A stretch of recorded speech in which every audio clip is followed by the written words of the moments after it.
Happy birthday, happy birthday, happy birthday to me. Yon mga kabukid, isang di malilimutang birthday ng inyong kabukid dito sa Samar. Matagal na nga naming balak umuwi ng Samar, kaya naman tinaon namin sa birthday ko para mas masaya yung bonding. Wish granted nga ito dahil finally nakarating din ako dito sa Samar. Napakainit nga ng welcome nila sa atin, kaya naman masasabi kong hindi malilimutang birthday ito ng inyong kabukid. So tara, magtimpla ka na ng kape at medyo mahaba ito. Relax ka lang at maupo at ako nang bahalang magkukwento. Makakauwi na rin ang Samar. Salamat po. Sa wakas, makakauwi na nga tayo ng Samar at andito na nga kami sa Tacloban Airport. Heto nga yung sinakyan naming eroplano, sinabihan ko nga na wag nang umalis kasi uuwi rin kami agad.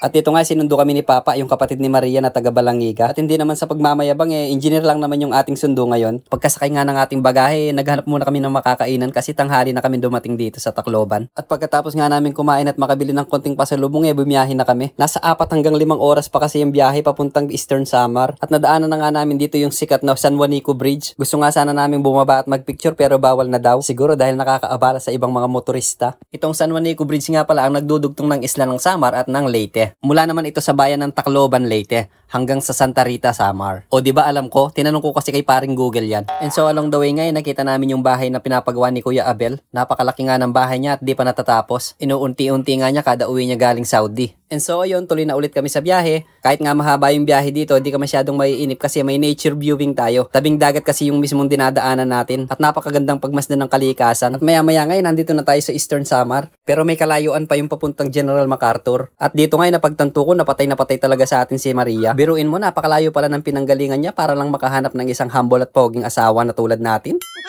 Oh, wag ka na kumontra. Kwento ko to manood ka lang dyan. At maya-maya ngayon nakarating na kami ng bayan ng Balangiga. At dito nga nakalagak yung makasaysayang Balangiga bells. FYI lang sa mga hindi nakakaalam, yun yung 3 kampana ng simbahan ng San Lorenzo de Martir na kinuha naman ng mga sundalong Amerikano. Iba naman yun sa kampana ng simbahan And so ayun na nga, nandito na kami sa Samar. Nakapagpahinga na nga tayo at kinabukasan nga nagluto kami ng babaunin namin papunta ng isla kasi maliligo tayo guys. At habang nagluluto nga ako, bigla may dumating na 4 na sangre. Happy birthday to you.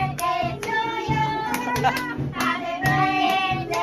Happy birthday. Happy birthday, happy birthday to me.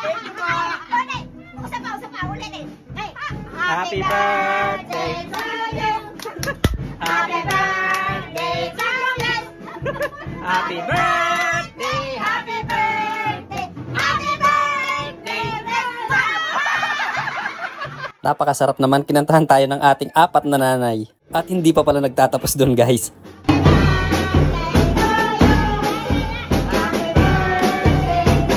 May pakombo pa pala sila dito sa loob.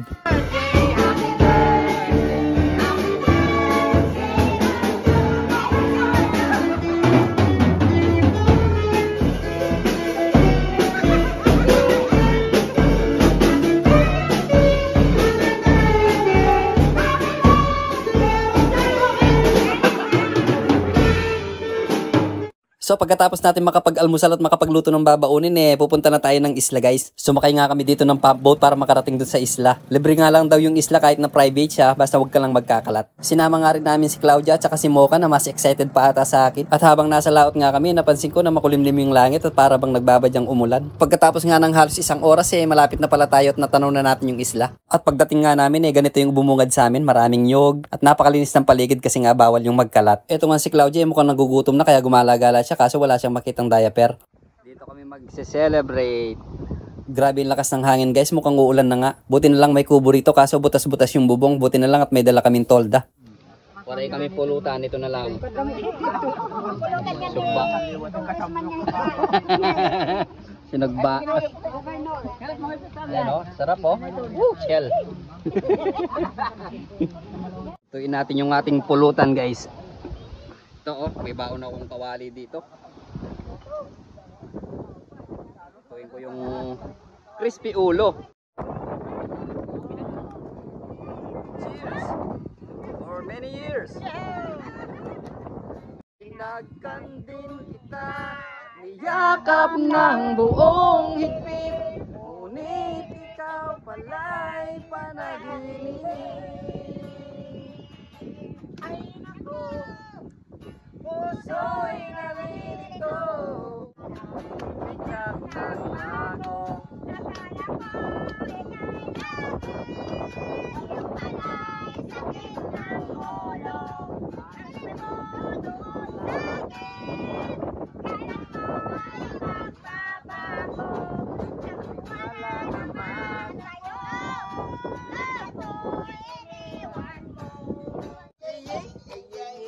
Yeah. Ibang makan magawe. Yeah. At syempre bago magkasarapan ng inuman, kakain na muna tayo at magpapasalamat.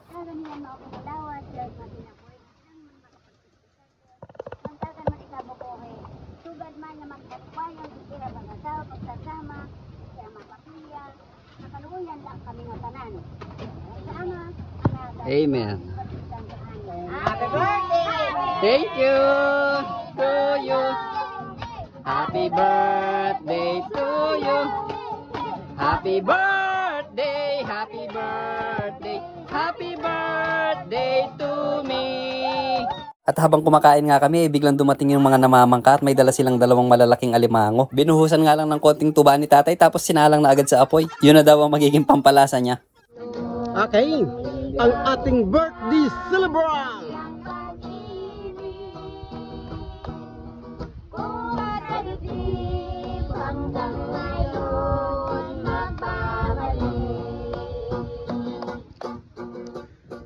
Daminagkong Island of Gerald MacArthur Eastern Samar!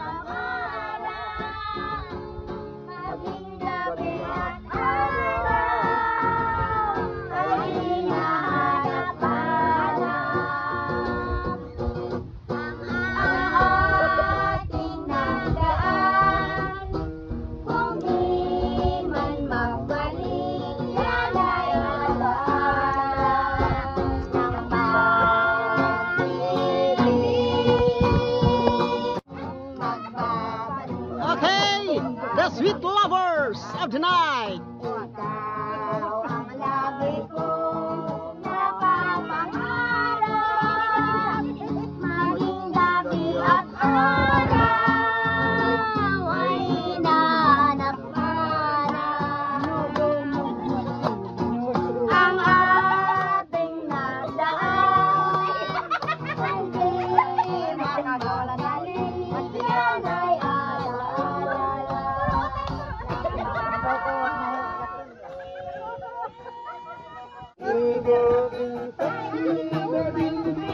Luna? Ikaw, pwede din. Parang maditigod. Luna, maditigod. Oo, maditigod.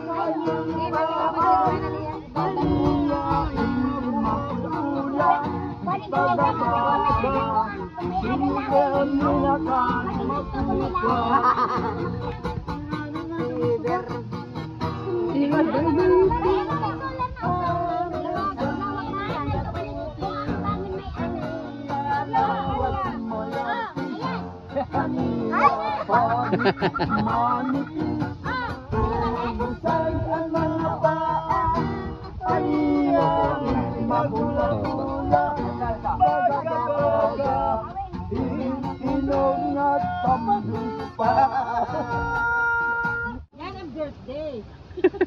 Unforgettable tong birthday. Yan ang birthday. Unforgettable sorrow. Unforgettable. Kalakas ng aircon. So ayun na nga guys, at inulan tayo kagabi. Buti na lang may baon kaming mga tolda. At kahit papano safe naman tayo at masaya nating na-celebrate yung ating unforgettable na birthday. Napakasaya po ng aking puso at lubos po ang aking pasasalamat sa inyong lahat na nakiselebrate. We miss you all and excited na po kaming bumalik dyan sa piyesta. Hanggang dito na lang po yung ating kwento. Maraming salamat po sa panonood. Ingat-ingat po tayo palagi.